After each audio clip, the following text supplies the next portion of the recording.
Kính thưa quý khán thính giả, cuộc hội thảo của tất cả ứng cử viên thị trưởng thành phố San Jose với khoảng 150 quan khách và cử tri gốc Việt đã khai diễn lúc 10 giờ 30 sáng Chủ nhật 13 tháng 4 năm 2014 tại Hí viện của trường đại học Evergreen Valley, tọa lạc tại số 3095 Yerba Buena Road, thành phố San Jose. Cuộc tranh luận là sáng kiến của Hội Vietnamese American Roundtable, một tổ chức gồm các bạn trẻ mà đại diện là luật sư Christine Phạm đã mở đầu chương trình với lời chào mừng và cảm ơn quan khách cùng đồng hương. Cô xướng danh các hội đoàn đã hợp tác trích đoạn như sau. First off, thank you so much for joining us today at the Mayor's Forum for the City of San Jose and the Vietnamese American community. First off, I'd like to thank all of the participating organizations. This has truly been a grassroots effort with the following organizations pitching in. The Vietnamese American Roundtable, the Vietnamese American Professional Women of Silicon Valley, United Vietnamese Student Union Association of Northern California, Viet Voters, Vietnamese American Communities and Coalition of Northern California, Asian Pacific Islander American Public Affairs Association, Viet Public Broadcast Network, lực lượng sĩ quan Thủ Đức, Vietnamese Americans Women's Volunteer Association of Northern California, Ủy ban xây dựng tượng đài Việt Mỹ, Overseas Vietnamese Women's Association of Northern California, V-Stars United, and Bay Area's Vietnamese professionals. Thank you so much to our core team for their hours putting together this event, and all of the volunteers today that are in the audience helping you find your seats and collecting your question cards. There are three very important people here today that need to be recognized for their work. The first two are our interpreters to the right, chú Tín Quang and Nguyễn. If you have not picked up a translation device, you can always pick one up at the back. And our timekeeper, Danny Nguyen,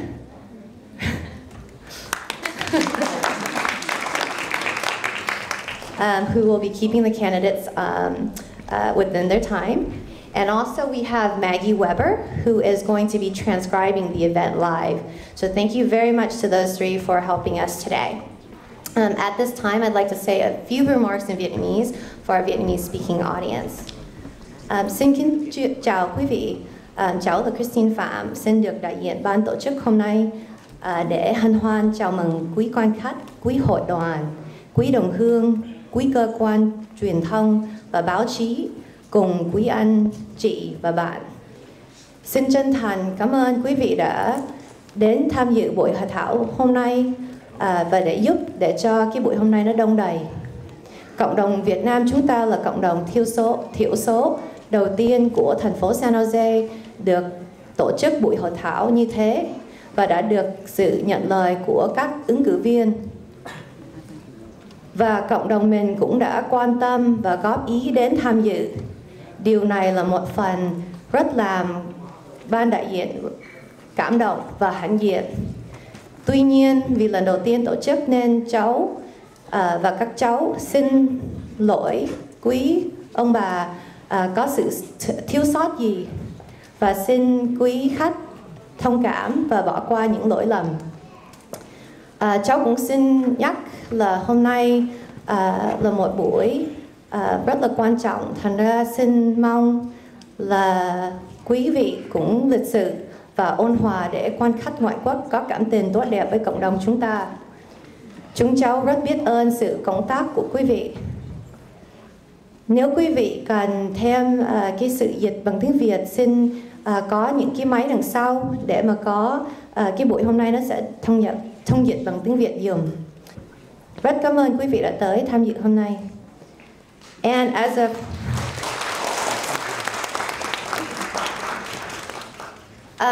a final reminder, everyone, take out your cell phones. I'll take a quick picture of our audience.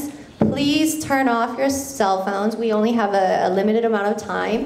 Tiếp đó, luật sư Christine Phạm giới thiệu tiến sĩ Lina Trần là khoa trưởng khoa quản trị thương mại trích đoạn. At this time, I'd like to thank Evergreen Valley College for hosting our event today. I'd like to introduce Dr. Lina Tran. Dr. Tran is the Dean of Business and Workforce Development. She has just been recently recognized by the Biz Journal, Silicon Valley Biz Journal, as a 2014 Woman of Influence. She is the very first Vietnamese American senior administrator at Evergreen Valley College with a doctorate from USF. Dr. Tran. Thank you, Christine. Good morning, everyone. Thank you so much for spending your Sunday with us at Evergreen Valley College. For those who have been to Evergreen, welcome. For those who haven't, I spoke to a few people say, wow, it's such a beautiful campus. And this is exactly why we want to host events as such, so the community can come onto our campus. Please enjoy our campus, take our classes, and get to know our staff. And this event could not possibly happen without all the group from the Vietnamese community, as well as our candidates willing to spend their time with us. And at this time, it is my privilege to introduce you to our President of Evergreen Valley College, Dr. Henry Young. Viện trưởng Đại học Evergreen Valley là tiến sĩ Henry Young giới thiệu một số giáo sư của trường. Faculty, staff, students, and administration at Evergreen Valley College, I want to extend a special welcome to the community for being here this morning. From Evergreen Valley College, I am pleased to announce that we have faculty who are here. Professor Jack Baker, Professor of Life Sciences and Vice President of the Academic Senate. We have Associate Professor Steve Graham from the History Department and a guest. We also have a Professor of Communication Studies, John Carrion. We have Vice President of Academic Affairs, Keith H. Vice President of Student Affairs, Irma Chuleta. We have the Executive Director of the Oral Institute that is housed at Evergreen Valley College, Leslie James. From the Student Associated Government, we have Jamal Hall, Senator Jamal Hall.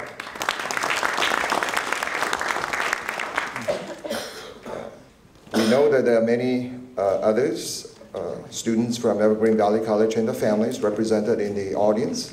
So thank you for being here. At Evergreen Valley College, we strongly believe that higher education should contribute to the whole purpose of life.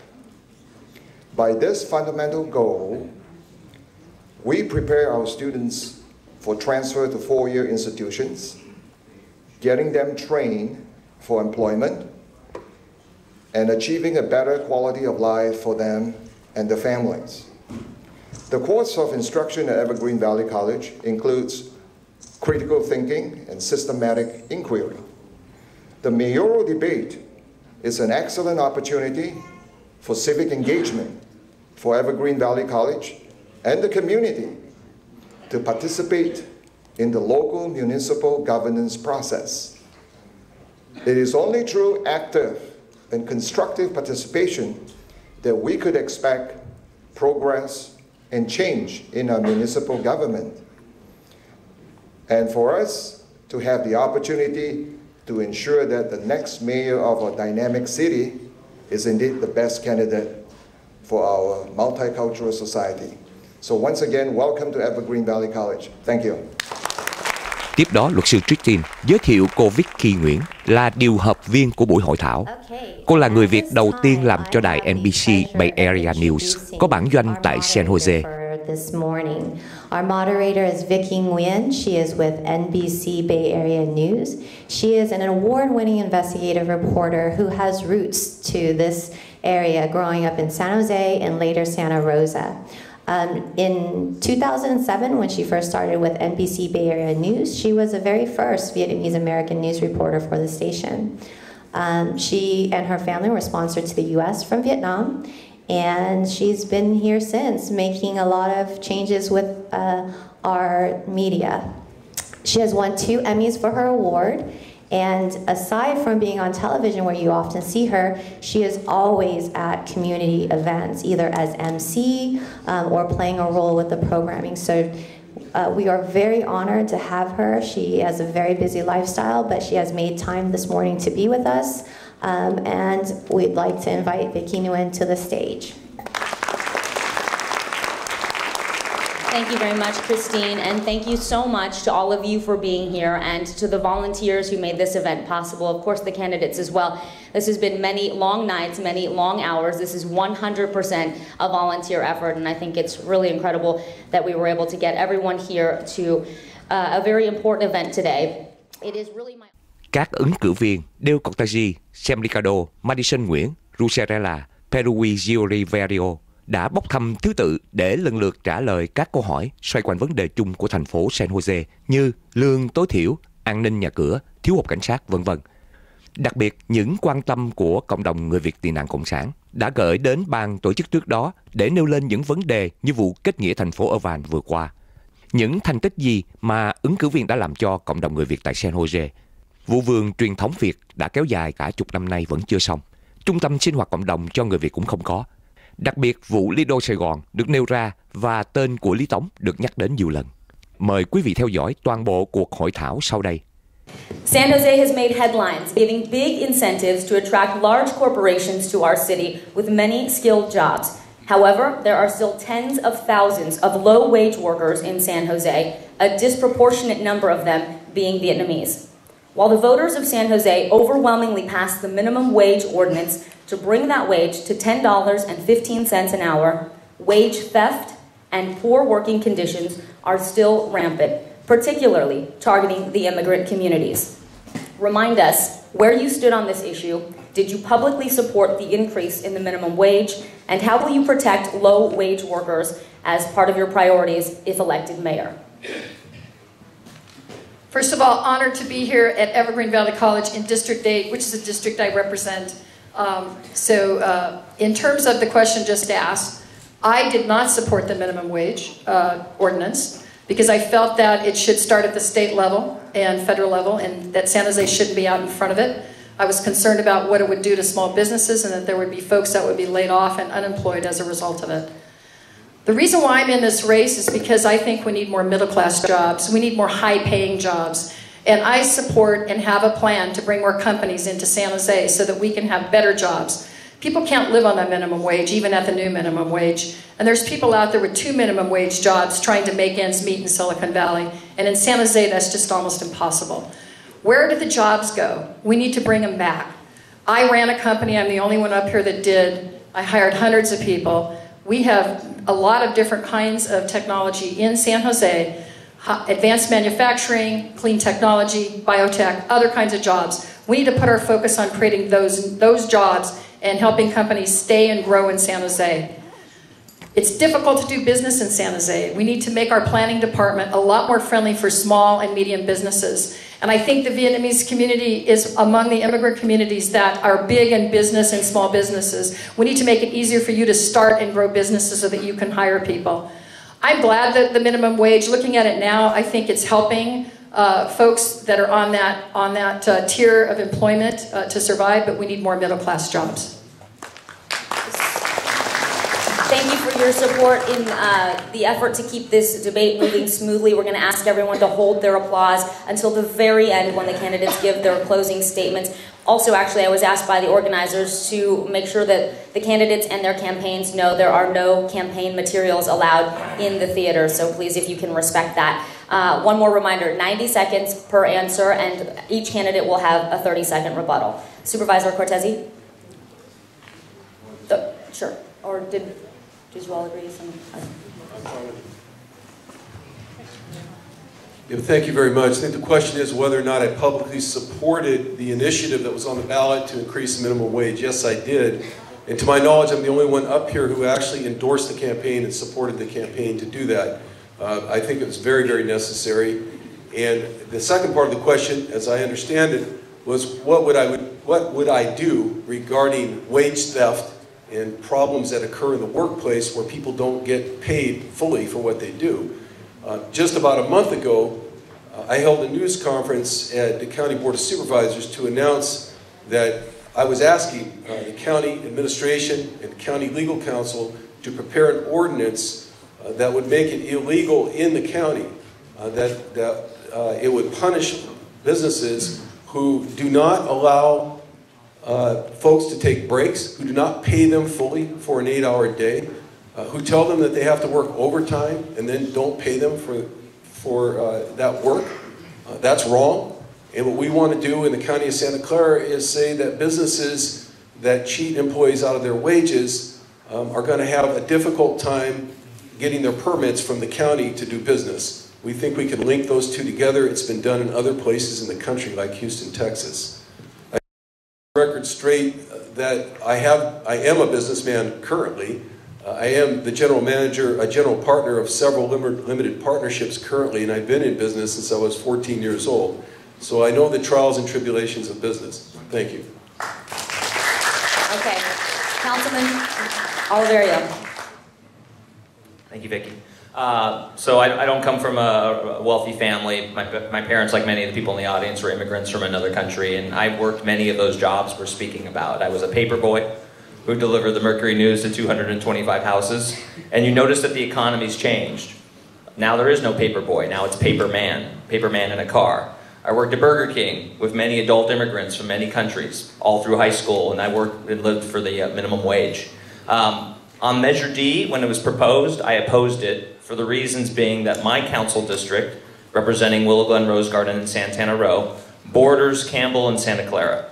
And the minimum wage increase was a 38% increase to the labor cost for companies, for restaurants, what have you. That was a massive amount of difference when you're faced with making a decision whether you locate in San Jose or across the street in Campbell and San Jose. I am supportive of the statewide initiative because it levels the playing field, and the reality is the housing costs and all the other costs are the same in Santa Clara County or San Mateo County, etc., not just one city. And so I viewed that as also as a way that was going to hurt teenage employment, because those opportunities to work for as a teenager are less. And when it comes to the regulation of making sure people are paid fairly, the working conditions that they work under, I would say all of us are in support of enforcing federal, state laws that are already on the books that have their level of government that manages that situation, and we would all expect everyone to be paid fairly. Thank you. Councilman Liccardo. Quinchao, Quibi. Thank you all for being here today, and thank you to all the volunteers to make this opportunity possible for us to engage in these important issues. With regard to the minimum wage increase, I was very public at the time and quite private as well with those organizations that came to me advocating for the increase. And I told them, and I talked to small business owners in my district, what they wanted was time. We wanted an ordinance that looked like San Francisco's that would now enable small business owners, owners of taquerias and faux noodle shops and dry cleaners, to be able to phase in a minimum wage increase. And I told them I would support something if it looked like San Francisco's ordinance, which did allow a phase in. Ours did not, so I opposed it publicly, and I'm very clear about that because I believe an awful lot of folks who are running small businesses in our city, in many cases aren't making minimum wage themselves. And so we need to make sure that we have an ordinance that brings everybody up and doesn't simply redistribute the pain from one group to another. We want to bring everyone up together. I've been very clear about the need for this city to do more to help small business owners. For example, to ensure that we have more people who speak foreign languages in our planning and permitting department, Vietnamese and Spanish, because we know that so much of the growth in small business in this city is happening from our immigrant community, and we need to do everything we can to support that growth. I've also been very clear about the need to expand opportunities for skills building among all of our residents, to convert our library computer terminals to skills building opportunities in English and all the skills we need in order to enable people to get more middle class jobs. Thank you. Councilwoman Madison Nguyễn. I supported the minimum wage and I was proud to do so. We live in such a vibrant, prosperous city, one of the richest cities in the world. And yet we have segments of our community that are struggling every single day trying to make a living. Everyone in here probably knows someone who is a chef, a server, someone who works in the assembly line. And unfortunately, maybe some of these people are not being paid at the minimum wage. We don't know that, but we hear stories. And so when we have an opportunity to really support low-income families, families that's just trying to make a living so that they can have a prosperous living just like the rest of us, we should support that. And I was proud to support that. I campaigned for that. I went on different radio stations to talk about that, talk about why it's important that we reach our hand to help struggling families. And just last year, or earlier this year, there was a report that actually came out and said the minimum wage is actually helping the economy. Small business represent the backbone of a strong economy. We all know that, and we support small business owners here in San Jose. But at the same time, we need to look out for each other. We need to help those who are struggling so that they can actually live in San Jose and call this place their home. I have done my part as a council member in the past 8 years. I put together a youth job forum where we try to introduce youth to different jobs here in San Jose. And I will continue to do that because at the end of the day, we're here for opportunities. As a mayor, I will try to create that opportunities for every family, regardless of their ethnic background. Would anyone like to take advantage of the 30 seconds for a rebuttal? Okay, Councilman Liccardo. Supervisor Cortese mentioned efforts he launched through a press conference to make it illegal to violate minimum wage laws. Well, it's already illegal in the state of California to violate minimum wage laws. It's already illegal in the city of San Jose to violate the San Jose City Ordinance. It's not apparent to me what exactly is accomplished by making it illegal additionally in the county, but I can tell you I heard nothing from the county in expressing or urging other cities to raise their minimum wage, especially those wealthier cities to our north and our west, where they're much more easily able to raise the minimum wage. I'd like to see regional leadership on this issue. Supervisor Cortese. Well, you should have been at the news conference because exactly what we did was encourage every city, all 15 cities in Santa Clara County to do the same thing. We regulate businesses. We have the right to withhold permits if people aren't abiding by state and federal law. That's our role. I've been in business, as I said, for many, many years. In fact, in 1986, one of my partners in business was a Vietnamese American by the name of Trac Vo, who ran an auto repair shop. Maybe some of you had your car worked on there. So I'm very, very familiar with the plight of small business people. We'll talk about that more later on. Thank you. Moving on to the next question.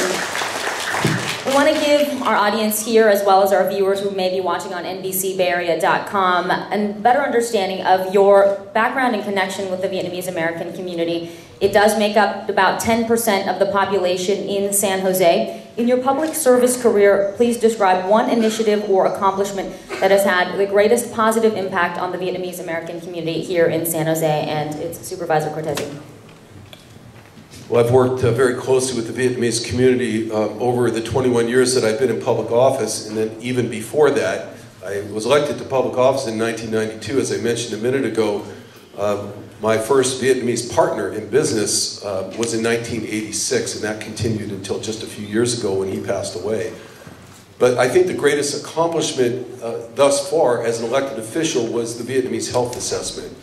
In meeting with doctors and medical professionals over the years, including my last few years in the city council, I was told that in order to get federal grants, state grants, grants that go to nonprofit organizations, money for research, that somebody needed to do a comprehensive health assessment, a survey of the community. And I went to the Santa Clara County Board of Supervisors as soon as I was elected there. We got the public health department to put up over $150,000. We reached out, as I always do, to the entire community, brought people in from various organizations in the community, as well as medical professionals and other professionals, and put together that Vietnamese health assessment. And it told us a lot of things, and we're going to be able to build on that in the future. It's already made its way all the way to the White House Health Council, because one of our good doctors in this community serves on that council. And we've been told that organizations are now using that health assessment to help write their grant applications to get funding to deal with issues that need to be addressed in the community. Thank you. Councilman Oliverio. When I make decisions or votes on the city council, those are agnostic of ethnicity. Sidewalk repair, street lights, law enforcement, libraries being open, parks being maintained, those are for everybody. We don't have that only certain people of a certain ancestry use a certain portion of the city. And regardless of zip code, we should have a basic level of services that provides equity for everyone.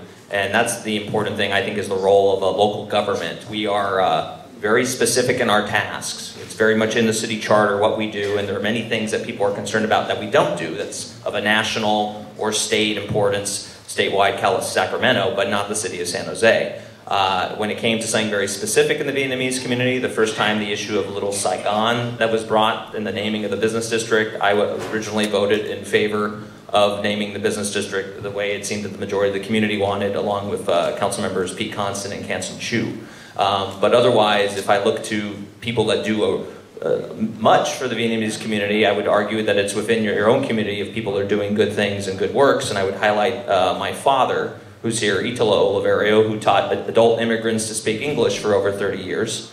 Of every wave of immigration that came to this country, and many of them of Vietnamese ancestry, and that was a very big value add to the economy, because learning the English language in this country enables so much more job opportunities for all those, whether you're from Latin America or Asia or wherever some people, obviously where people have come from, to all over this land to be part of this great country. Thank you.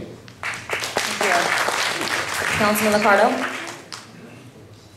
I think we all remember the very divisive time during the Little Saigon controversy, and certainly I made the mistake, I think, of voting on the wrong side of that, and not doing my job of listening better. And through that controversy, as I learned more, ultimately I determined we needed to find a way to bring sides together. I see Lee Tong in the audience now.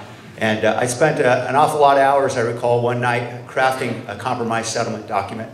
And ultimately we had members of both sides of this divided, at the time it was a divided community, signing that document. I'm grateful that Mayor Reed and Supervisor Cortese ultimately signed that as well. And we ended the hunger strike and moved forward with a proposal to have a privately financed sign that would be supported by the community, that would clearly declare the district Little Saigon. And I am grateful for all those who came forward to help educate me about how to work together with the community, and I hope we've begun the process of healing after that very divisive battle. Councilwoman Nguyen. So let me just expand on what Councilmember Liccardo talked about in regards to the Little Saigon. Now, obviously, we have Little Saigon today in my council district, and I'm very proud of that. But I'm not going to stand here and take credit for that, because it was a very divisive issue.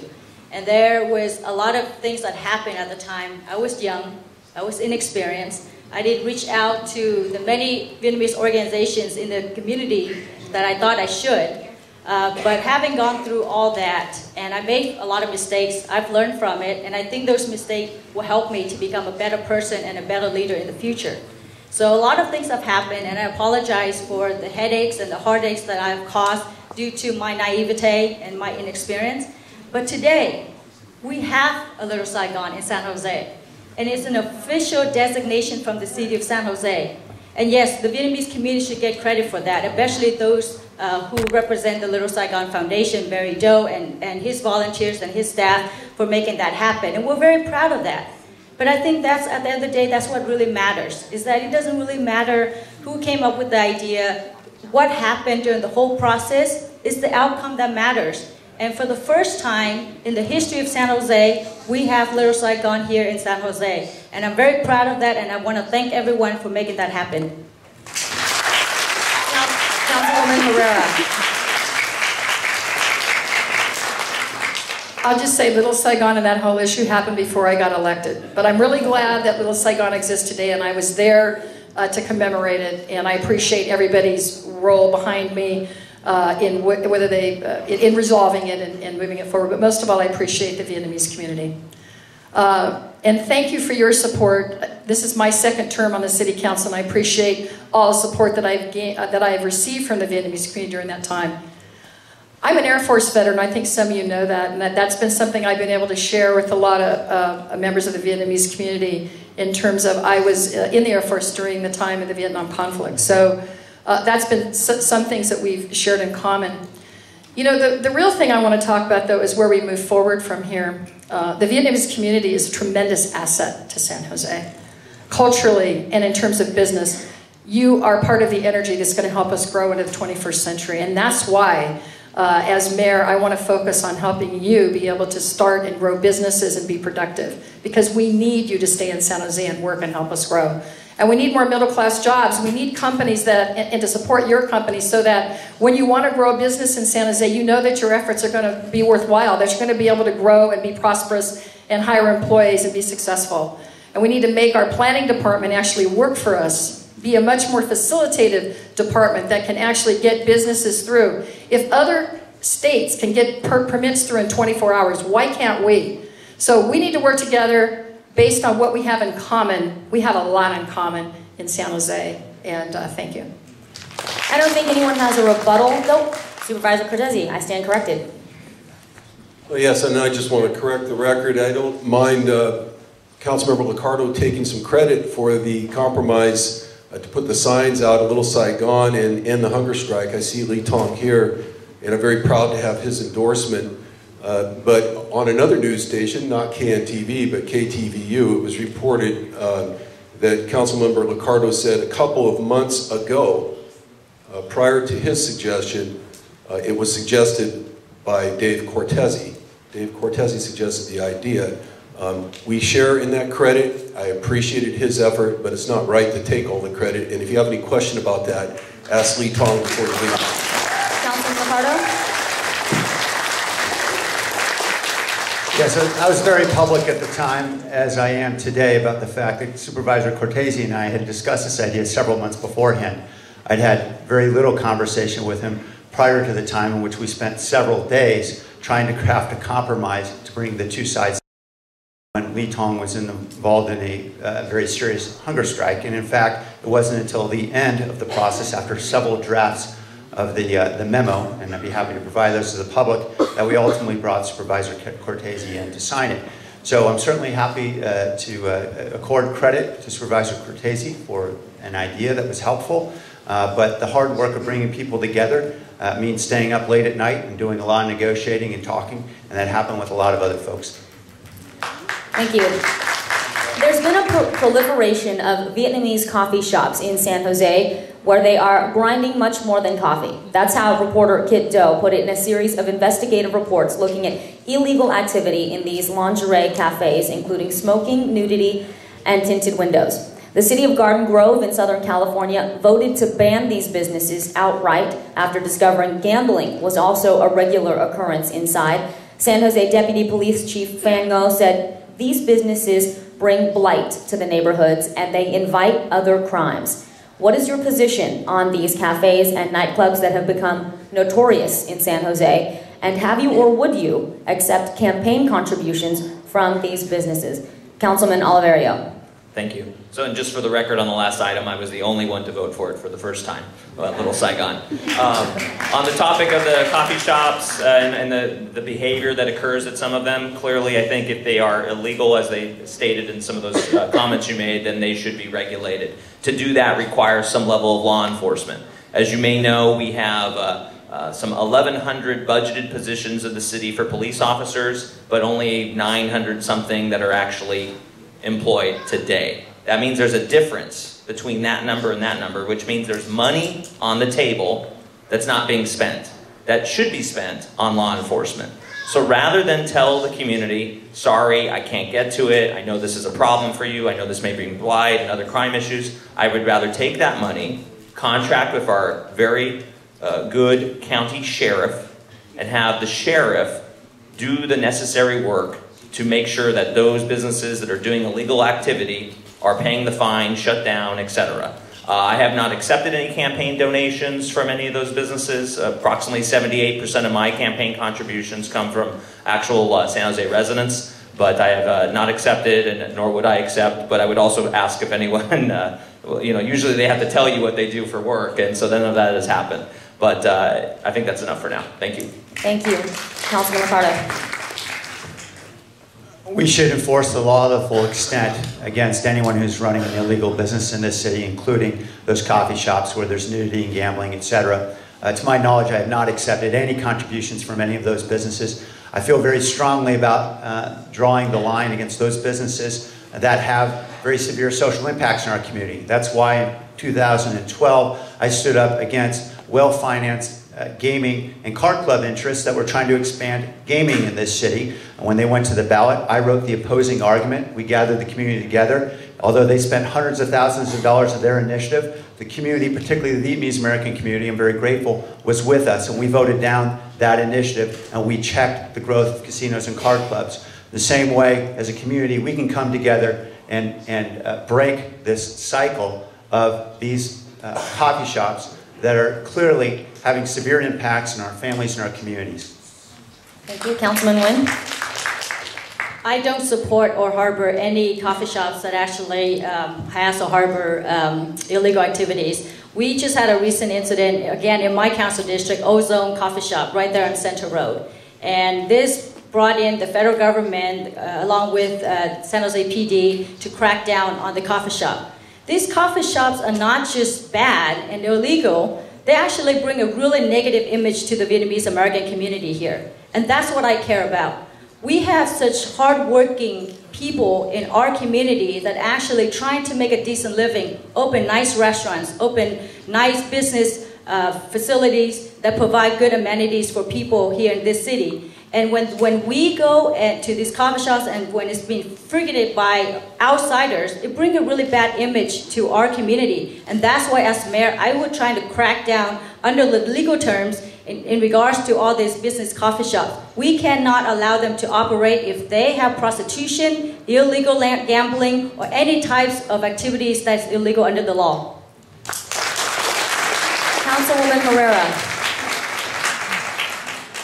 You see some of the coffee shops with the darkened windows, and some of the things that go on are real problems. And I would absolutely support enforcement.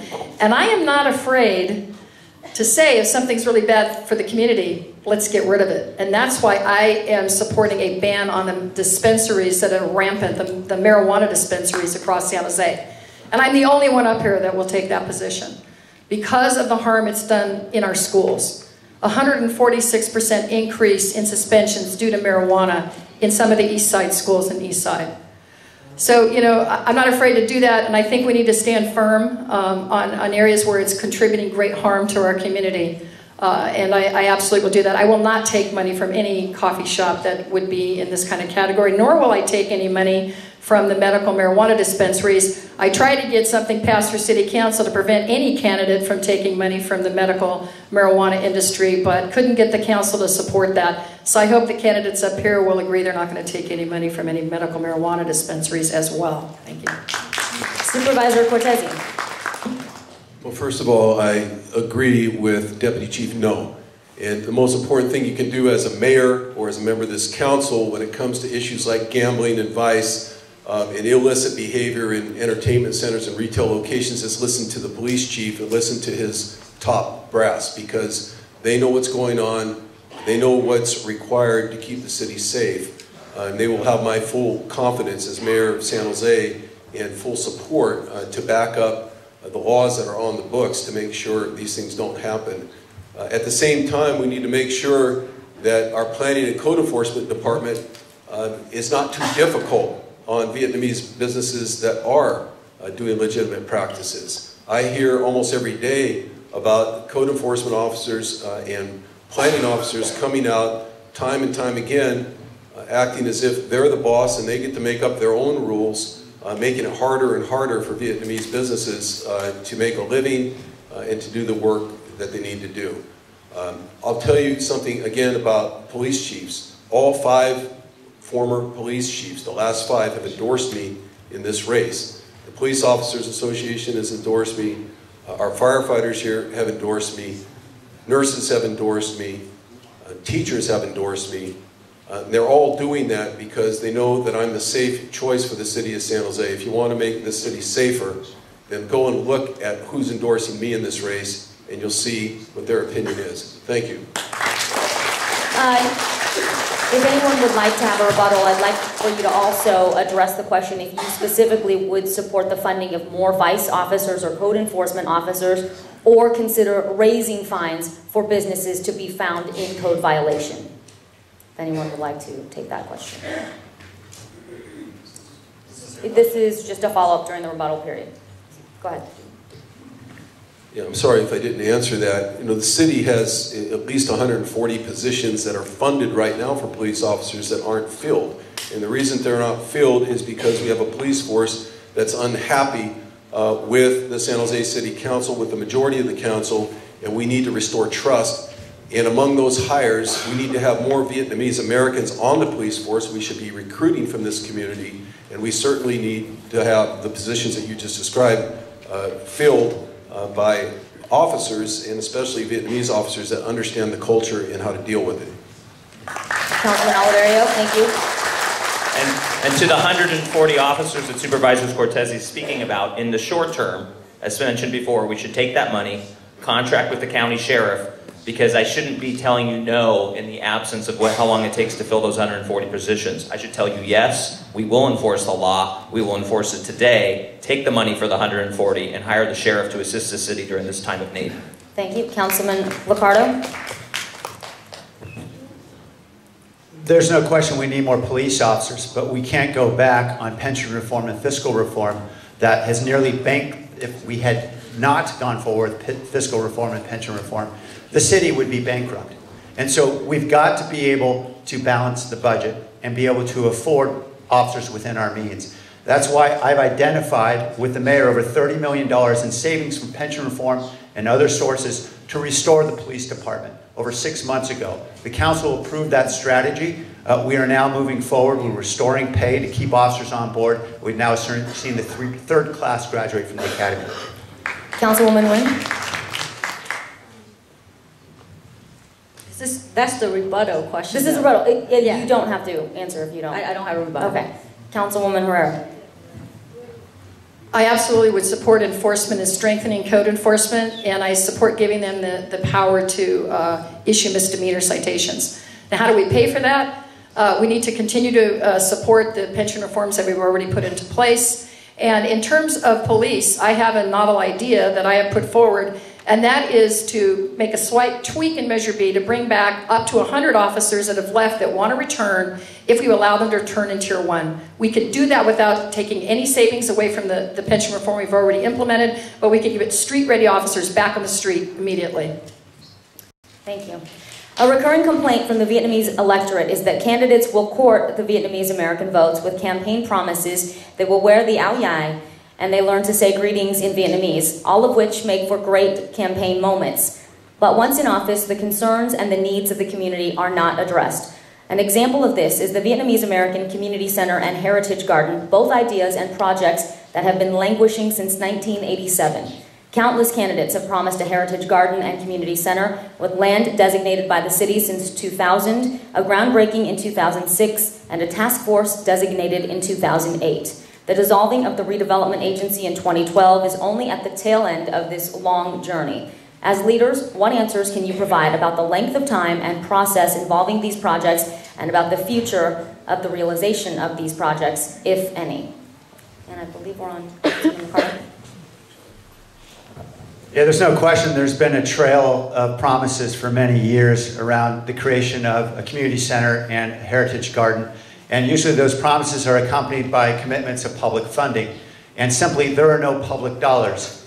And so we all recognize the city's in serious fiscal challenge right now.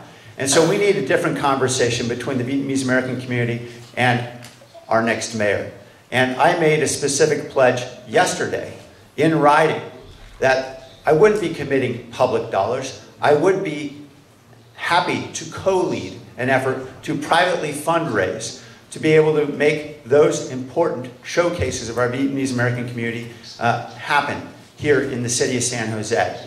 Because I understand they're critical to our community. At the same time, we need an honest dialogue, one that recognizes the fiscal constraints we're in, but still leverages the ability of a mayor to be able to reach out in the community and leverage resources from the private and nonprofit sectors to help make dreams like this come to life. Thank you. Councilwoman Nguyen. Actually, the Vietnamese Cultural Garden Project is having a grand opening on May 11th on Mother's Day. So I invite everyone in the audience to attend that. It's 11 o'clock at Kelly Park. So we actually accomplished this project that has been in the pipeline for over 20 years.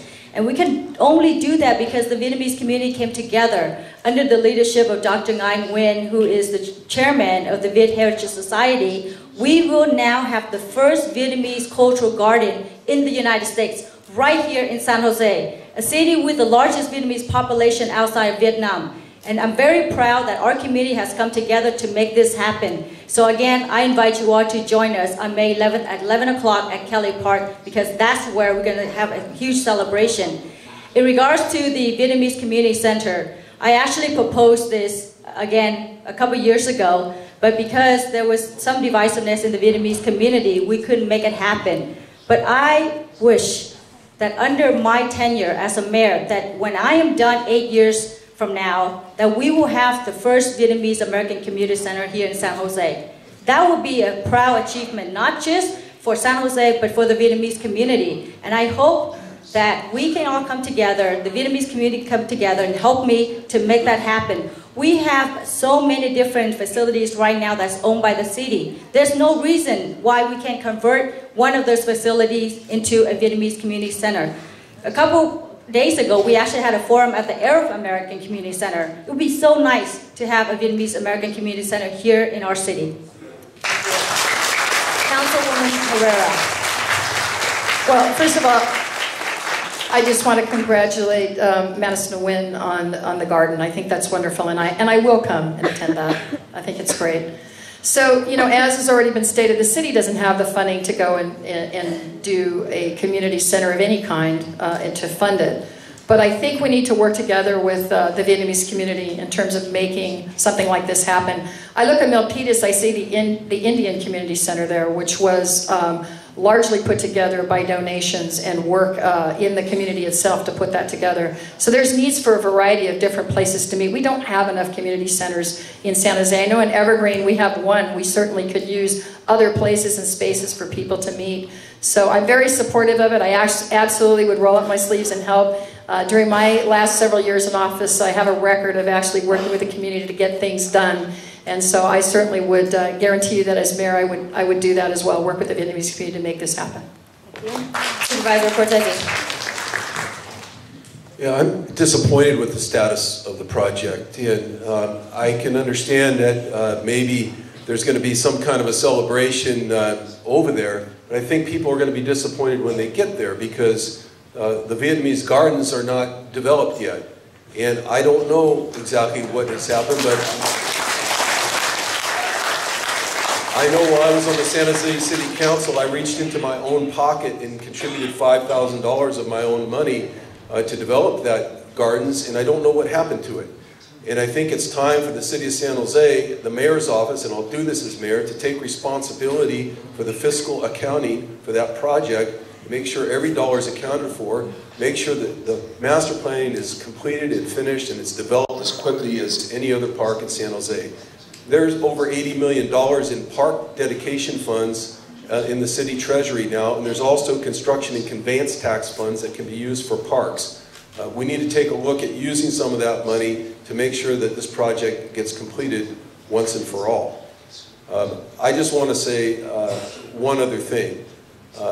When you take a look at a project like this languishing over the years, you have to ask yourself the question, who as mayor is going to be able to get this done once and for all? I'd ask you to look at my track record. We got the yellow flag resolution done. We got the signs put up on Riverside Down. We got the signs put up on the freeway. And if you want to get this done, please elect me mayor of San Jose. I'd like to open the floor to rebuttal. Oh, I'm sorry. My apologies. Councilman Oliverio. So if it's the conversation's about building public facilities for all people in the city, whether they be parks or community centers, I'm on board. And we build those things as the money's available to do so, where it's legally allowed by state law to spend the money in that geography. But if it's for specific facilities only for certain ethnicities. I'm very transparent and very consistent on that topic, and that would be no. I voted for the Mexican Heritage Corporation to go bankrupt. I voted to not subsidize the Mexican Heritage Plaza for an endeavor that's currently a multi-year engagement. I really believe that we are a city that is, for every zip code, equity regardless of ethnicity, and that we provide the same level of basic services to everybody. But the reality is, this is a country from all over the world, and as I look in the audience, I see a lot of people that ancestry comes from all over the world. And we have one beautiful public school system, we have a beautiful park system, we have all these things that you contain in local government. Those are things that we should be concerned about. I just want to make sure I didn't confuse that. School system is separately 100% different than the city of San Jose. They govern themselves. You elect school board trustees. The city has no control over the school system. But what I mean is, these are government institutions that are there to serve people from all over. Thank you. Thank you, Councilman Oliverio. Councilwoman Nguyen, 30 seconds for rebuttal. So I just wanted to remind Supervisor Cortese that under 8 years of his leadership, the first phase of the garden was never done. What did you do during those 8 years? And I want also to remind Supervisor Cortese that there are 2 phases to the garden. The first phase will be done on May 11th, and then we will continue to do with the second phase. And I would like to respectfully invite you to attend on May 11th so you can see the first phase and the garden. We cannot have this kind of divisiveness when we have celebrations coming forward. I invite you all to come out and see for yourself the completion of phase 1 of the Vietnamese Cultural Garden. Councilman Liccardo has a rebuttal, and I'm going to ask you once again, audience, if you can hold your applause to the end.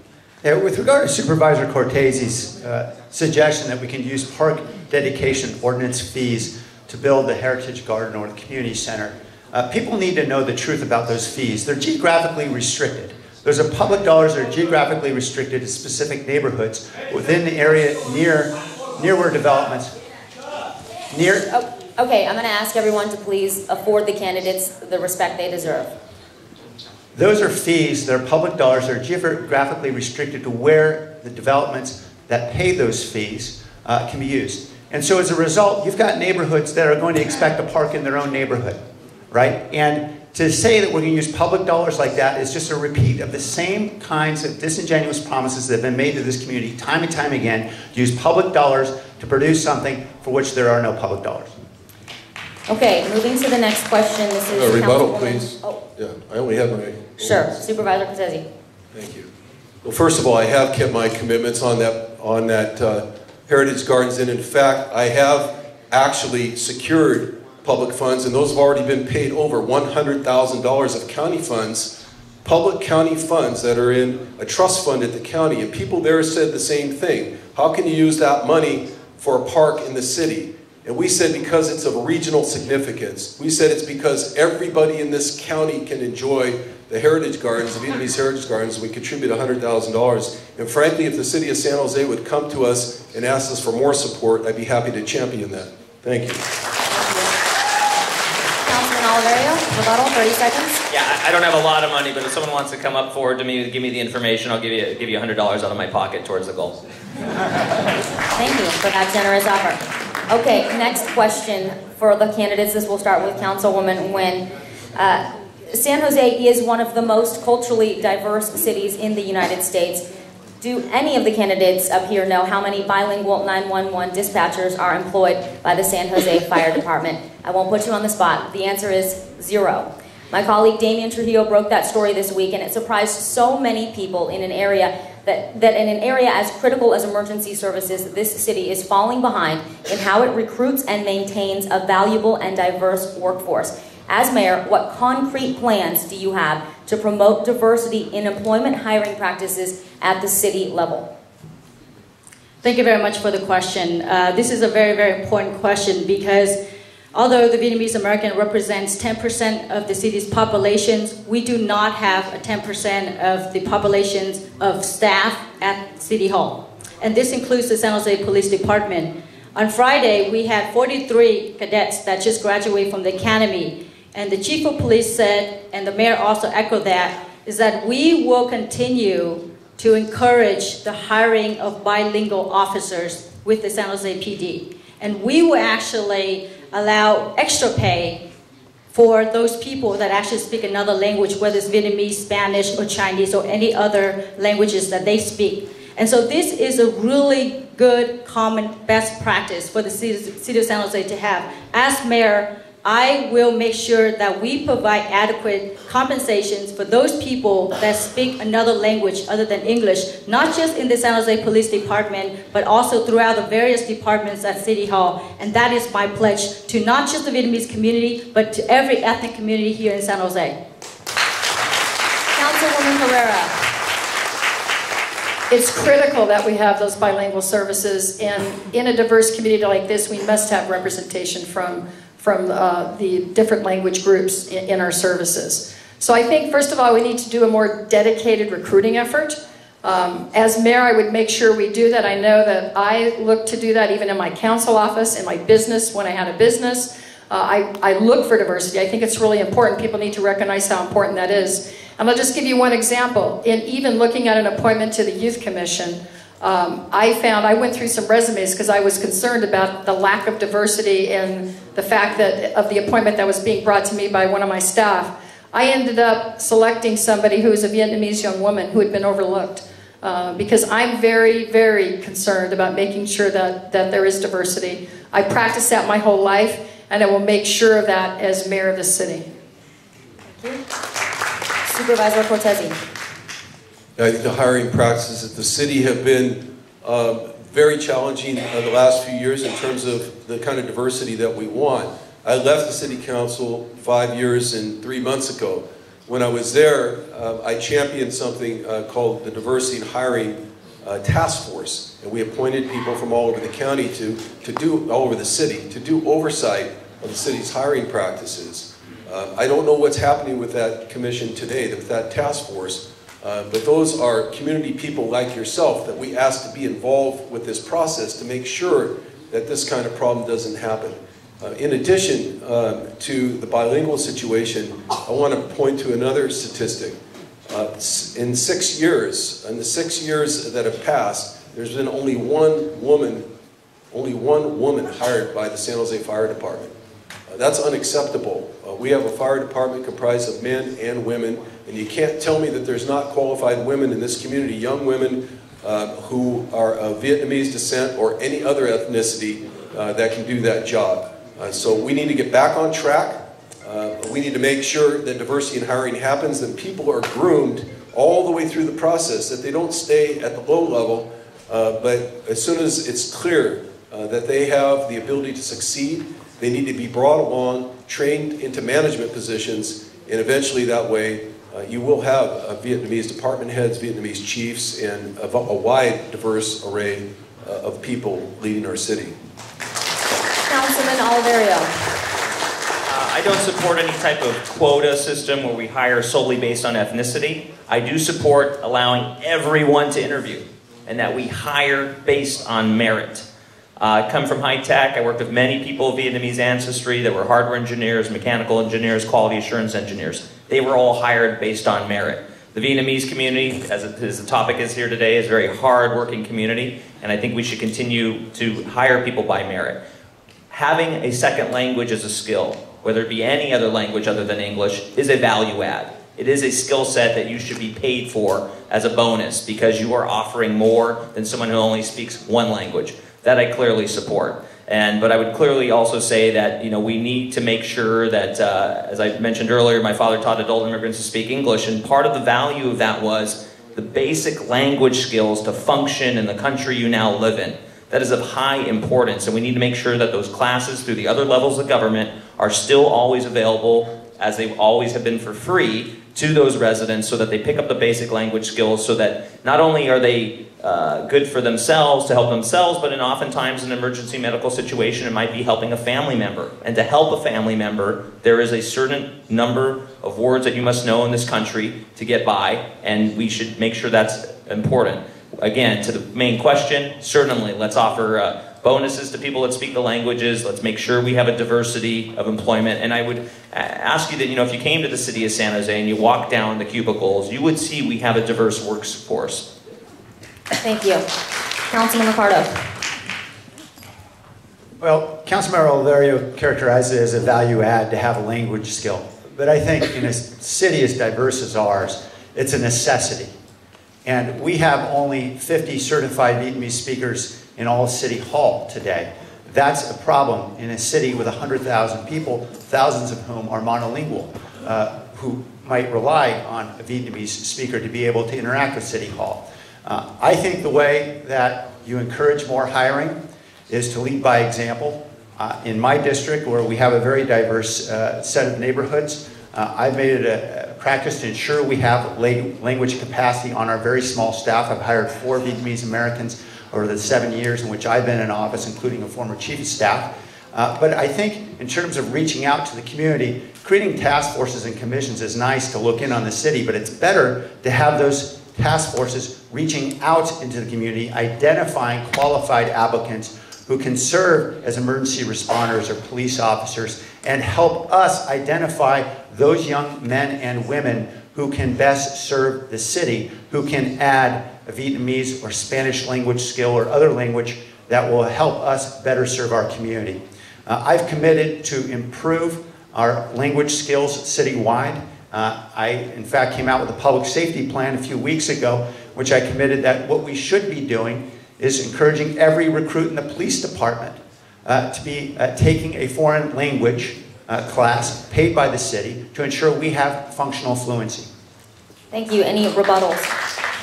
I just want to say when it came to employment decisions that I controlled in my office happens to be all female, and I have a member of Filipino ancestry who speaks the native language, Latino that speaks Spanish, and Vietnamese that speaks Vietnamese language. Thank you. Thank you. Supervisor Cortese. I just want to say kind of a friendly rebuttal that it's very important to appoint people to key positions in the government, not just employees. And I was very proud to appoint Dang Pham as the first Vietnamese planning commissioner in the history of the city of San Jose.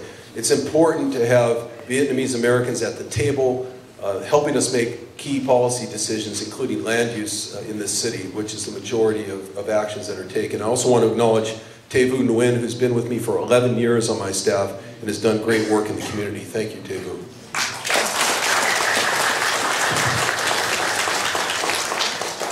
This next question comes from a number of our volunteer groups. There is a controversy currently brewing in Irvine, California regarding the creation of a sister city relationship with Nha Trang. Should the city of San Jose establish sister cities or friendship cities with cities in Vietnam? As mayor, what type of role do you envision San Jose playing, if any, in developing relationships with international cities in places like Vietnam? And it is Councilwoman Herrera. Well, first of all, I think having cultural ties and economic development relationships with other cities across the world is important. That said, though, I think the focus needs to be more on, in terms of the city's participation in the economic development role.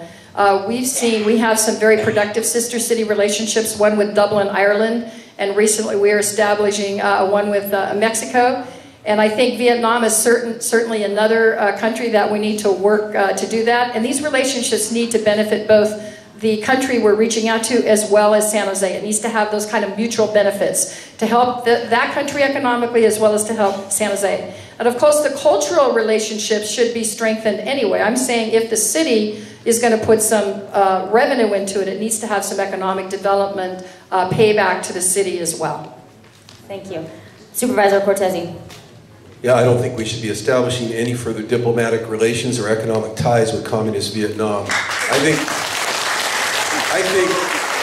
the city of San Jose should take the lead in calling for a national boycott of Vietnam, like we did in South Africa when I was as old as some of these young people here.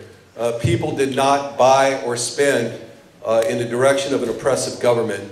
When monks and priests are being imprisoned on a day-to-day basis because they can't exercise freedom of religion, when we have basic freedom of speech being quashed in a country, it's not the time to be establishing sister city relationships, diplomatic relationships. In fact, I think we need to do just the opposite, as I said, a boycott, and the city of San Jose should be precluded from spending any money on entertainment or receptions for communist visitors here from that country.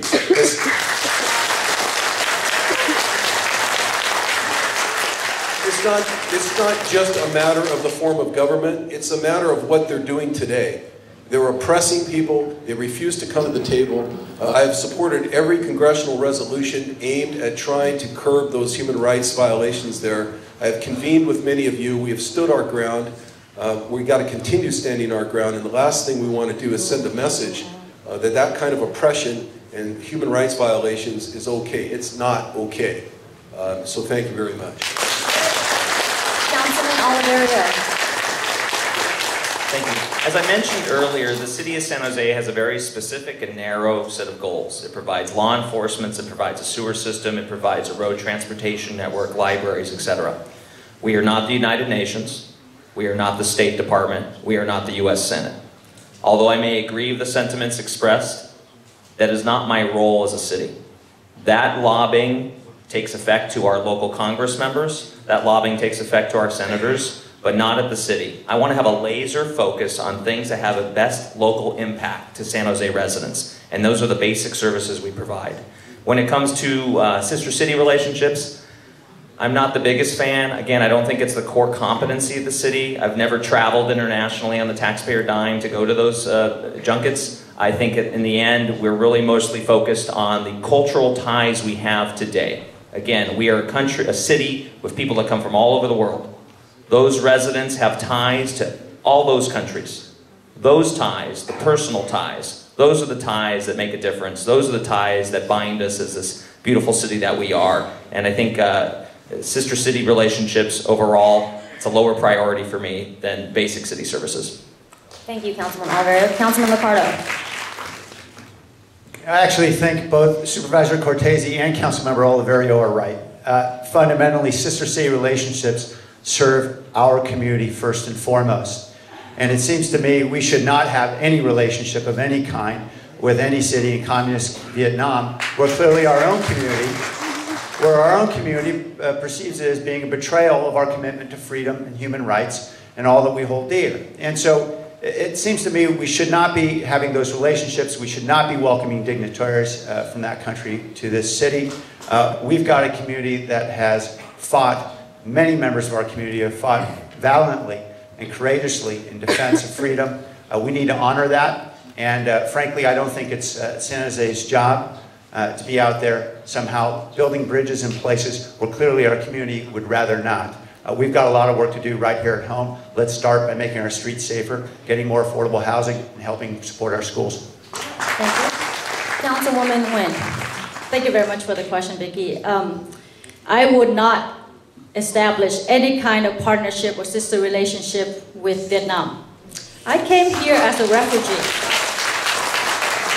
And I've been taught every single day why we had to leave Vietnam. Because we came here as refugees. There is a large refugee community here in the city of San Jose. I think my parents would disown me if I actually wanted to talk about going to Vietnam and doing anything in Vietnam. And here's the thing. I actually have a position paper that has been printed in the newspaper for many weeks now that if I'm elected mayor, I would not welcome any dignitary from Vietnam to San Jose, nor I will hold any kind of meetings with dignitaries from Vietnam. We have a wound. We all have a wound that has not been healed. And I am not in a position to open those wounds, not for myself, not for my family, or not for the Vietnamese American community here in San Jose. So you would not see any dignitaries in San Jose if I'm mayor, and we do not welcome any dignitaries from Vietnam, communist Vietnam, to the city of San Jose. Councilwoman Herrera would like a rebuttal, 30 seconds. I want to rebut myself. So first of all, I want to state again that sister city relationships, we have them with some cities that I don't think that it's appropriate for the city to spend money on those unless there's some economic development ties. I certainly am not in support of developing a relationship with communist Vietnam. I served in the Air Force fighting against that. So I apologize for my faux pas in the answer to that question initially. Thank you for that clarification, Councilwoman Herrera. We're going to go with 3 words here. If elected, give me 3 words to best define what your service and leadership as mayor will be. This will not take 90 seconds. It is 3 words. And we are starting with Supervisor Cortese, I believe. Working together again. Thank you. Councilman Oliverio. Consistency, transparency, hardworking. 2 words, hyphenated. Councilman Liccardo. If you just hyphenate it, maybe. Safer, stronger, smarter. Councilwoman Nguyen. City of opportunity. And Councilwoman Herrera. More middle-class jobs. Okay, middle class, 1 word? All right, well, we are going to now open it to our candidates to give you 90 seconds of their closing statements and leave you with a final thought as you head out of this debate to think about who you may be casting a ballot for when that June 3rd primary comes. We will go ahead and start with Councilman Oliverio.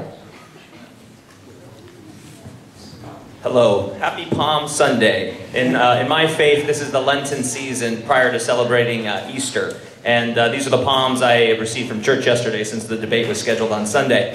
And I wanted to offer a palm to each of my colleagues that are running for mayor as a sign of peace. As we all have the best intentions for this city, and you hear 5 passionate voices that want to do good things, and I trust you, any of the 5 would do good things. With that said, though, I'm hoping you'll select me for the reasons that I have been the most consistent council member on the city council. I have found as being an elected official, oftentimes you have conversations with one group and then another. And sometimes it's tempting to tell one group one thing and another group another thing. My preference has always been to tell the same group the same thing no matter what. And sometimes it doesn't make people happy because you don't cater to what they specifically want. But on the other side, it enables me to sleep at night.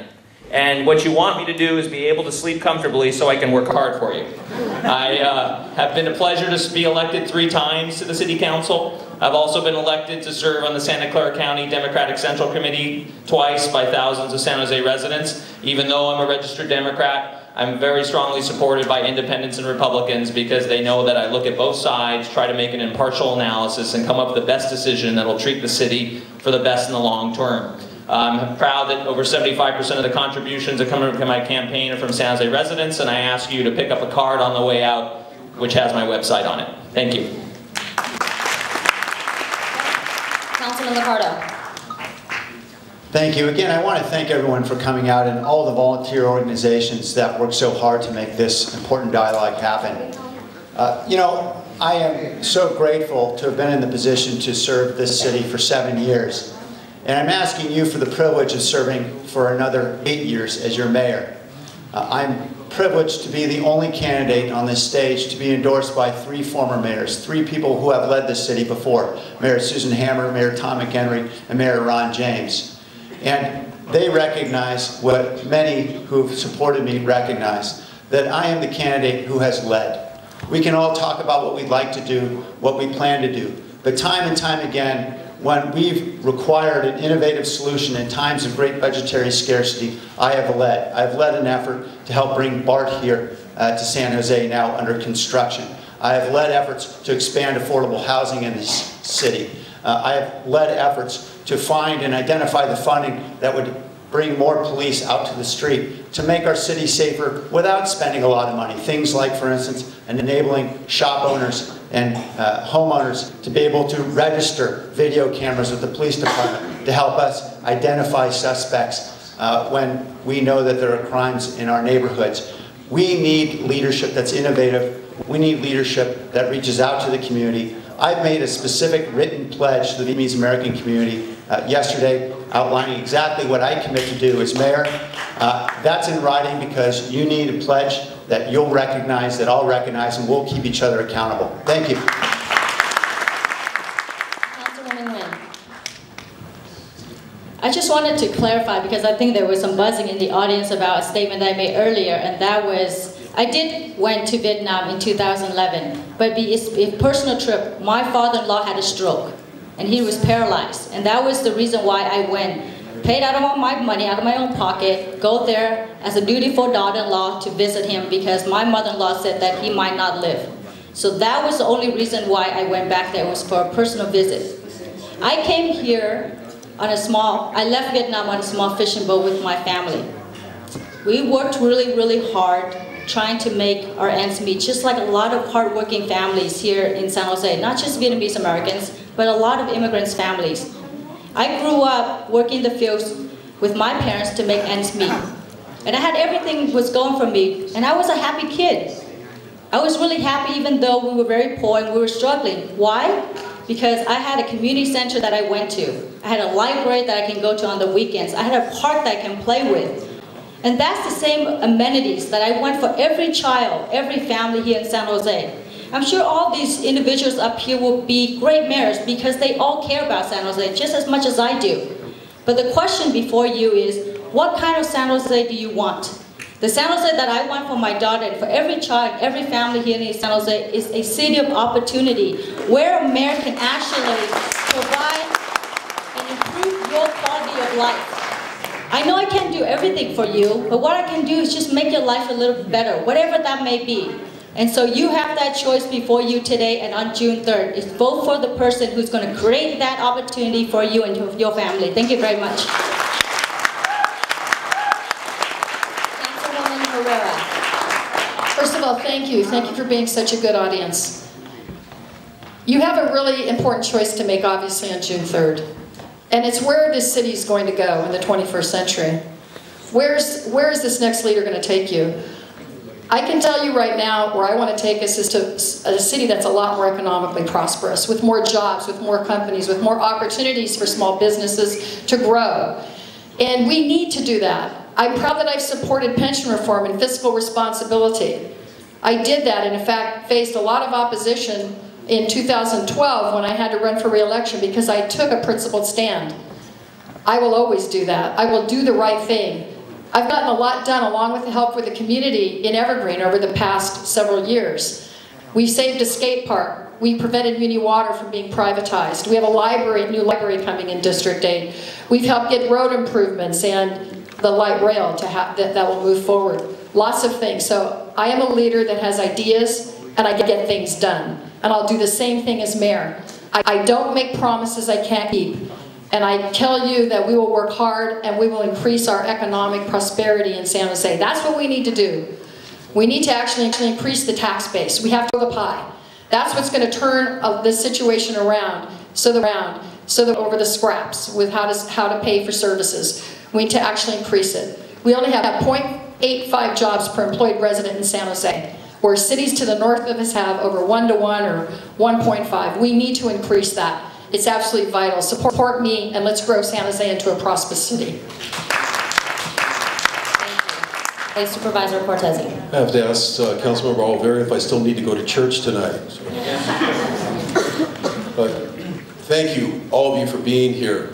I'm here because I care very deeply about this city. And you've trusted me for 21 years as an elected official.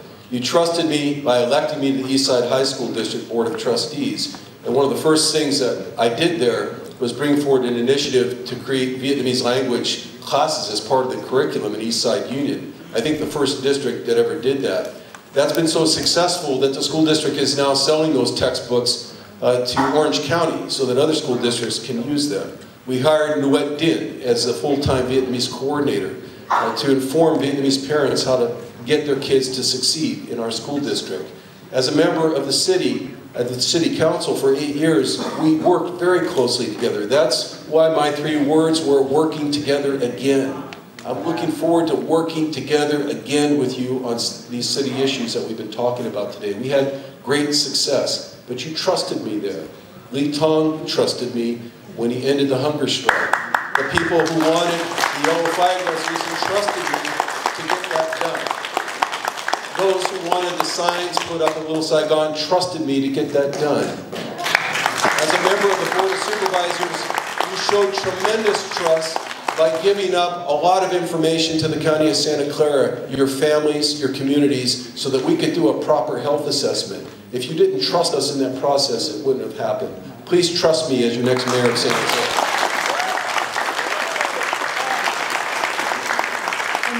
about to conclude the program today. Just a few reminders for all of you. There will be voter registration tables in the front for you if you are not registered to vote. If you have question cards, please make sure that you drop those off. We will be getting those to the candidates for their responses for questions that may have come up today or questions that you wanted to ask that they did not address. Also, if you have a translation device, please don't forget to drop that off at the front. The primary, once again, is June 3rd. And I think it's really important to remind all of us here that Vietnamese community, San Jose community, we have to ask more than what these public servants can do for us. We also need to talk about what we can do for our own community. And that starts with involvement, it starts with paying attention, and it starts with... Vào cái quy trình tranh cử và bầu cử, một lần nữa xin quý vị hãy cùng tôi có một cái vỗ tay để cảm ơn tất cả những người có mặt này. Buổi hội thảo kết thúc vào lúc 12 giờ 30 trưa. Mỹ Lợi tường trình từ San Jose xin thân ái kính chào quý vị.